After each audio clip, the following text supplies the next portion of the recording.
a horrible tragedy involving an 18-year-old being shot and killed while at school yesterday has become even more alarming today.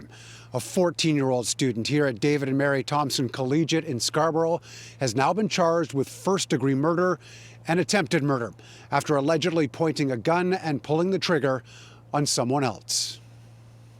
It was described to me as an execution.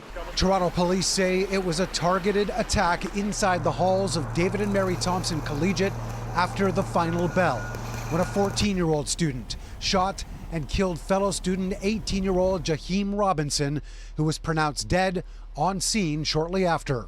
I've seen the video which captures the murder, and that's exactly how I would describe it, with the suspect running up behind the victim and shooting him at point-blank range.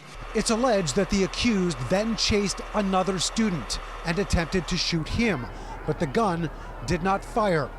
Police say they don't know why, and the weapon hasn't been recovered.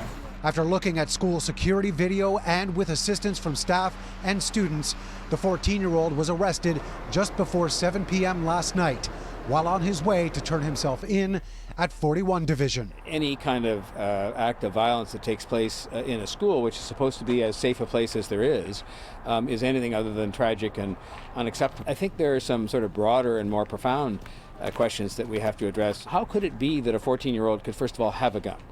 And how could it be that the 14-year-old could decide to take the gun to school?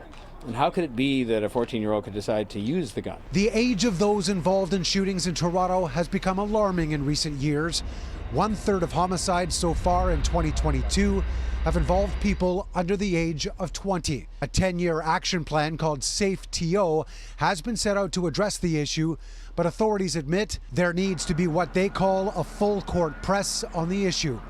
Enforcement, which the police are certainly a part of, is one aspect. Prevention, intervention, which we also play a role in, as do many other stakeholders, needs to be done in a way that's coordinated and collaborative across multiple sectors, including the school board, housing, city resources, crisis response, and the like. For a number of years, there was a police presence at 45 high schools in Toronto as part of the School Resource Officer Program. It began in 2008 before being canceled in 2017 due to concerns that certain communities were being over-policed.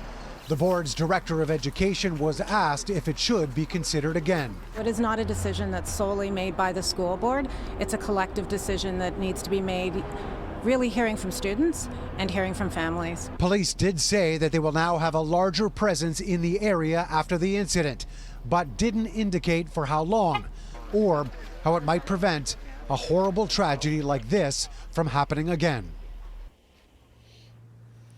Now, the 14-year-old accused cannot be named under the Youth Criminal Justice Act. He made his first court appearance this morning. Others here at David and Mary Thompson Collegiate, meanwhile, were not here at the school today. In fact, it's been eerily quiet while the day was set for remote learning.